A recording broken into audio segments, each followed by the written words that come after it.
I grew up in a small town in Arizona where I met my soon-to-be best friend, Riley. His parents were also divorced, but his family was pretty well off. His dad owned a restaurant in Phoenix and drove really nice vehicles, and owned property in Mexico, where the family went for vacation a few times a year. His mom worked at a casino at a blackjack table and made crazy tips. I pretty much grew up at their house, and she would come home at like 2 a.m. with a few $100 in cash sometimes. Then there's my family. Both parents are alcoholics riding the poverty line. We didn't celebrate any holidays, and our vacations were going to Arizona Mills in the valley to get new shoes and eat in and out. My mom was a dispatcher and then later a housekeeper. My dad couldn't stop drinking and driving, so he left the state to avoid prison time. Needless to say, Riley's house was awesome to me. I practically grew up there, and in high school I started going with he and his dad's family to Mexico in spring and summer breaks. His dad's restaurant was so damn good. We'd pull up on our bikes and they'd just give us whatever we wanted. It honestly, to me, seemed like Riley had it all. He was going to inherit the restaurant. His dad bought him his first car and told him he'd buy him his first house. I won't lie, I did feel jealous sometimes. Then at the end of high school, my family moved away, and just like that, it's like all my time with Riley was a dream. Never heard from or saw him again. It wasn't surprising, as towards the end of high school, he made other friends and stopped hanging out with me almost entirely. I wish I could say my life got better, but I was about to find out everything the hard way. I got kicked out at 18, reconnected with my father, and it turns out he's a bad guy. I was homeless for 6 months. Moved back to my mother's, and not too long after I was homeless, living in the basement of a bar. I sometimes would think about Riley.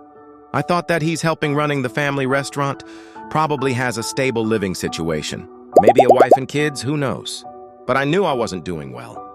I was depressed and attempted to end my life on more than one occasion, as most recently as 5 years ago. 4 years ago, I moved back to Arizona. My life slowly improved. I have a really good job, friends, an amazing girlfriend that I can't imagine life without. I'm better educated about finances and mental health. I feel really good, and I'm proud of what I've done to get to this better place. A few months ago, my brother texts me and says that he ran into Riley by complete chance at a truck stop outside of Phoenix. He gave him my number and said Riley would love to reconnect. Soon, he and I were texting and made plans to meet. A few weeks ago, I met him at a bar, and I was surprised to see how he almost hasn't changed his appearance since school.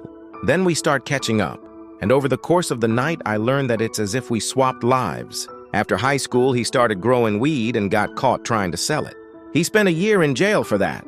He got on probation and immediately started growing and selling again, and got caught again and spent a few more years behind bars. He missed his sister's wedding, and his father refused to speak to him until he was diagnosed with cancer, which he succumbed to in 2015, while Riley was in prison. He said it emotionally destroyed him. His sister ran the family restaurant, and he now runs it with her, but COVID did a number to their business, and he had to pick up another job to avoid losing the business. He developed a gambling problem and lost his first house and second house, and still owes an obscene amount of money from that. His mother died in 2022 from cancer, and then his grandmother recently. A few things I picked up that night was that he has a drinking problem. He says he can't fall asleep without it. That made me move us away from the bar, and we just kind of walked around downtown Phoenix and continued our conversation over food.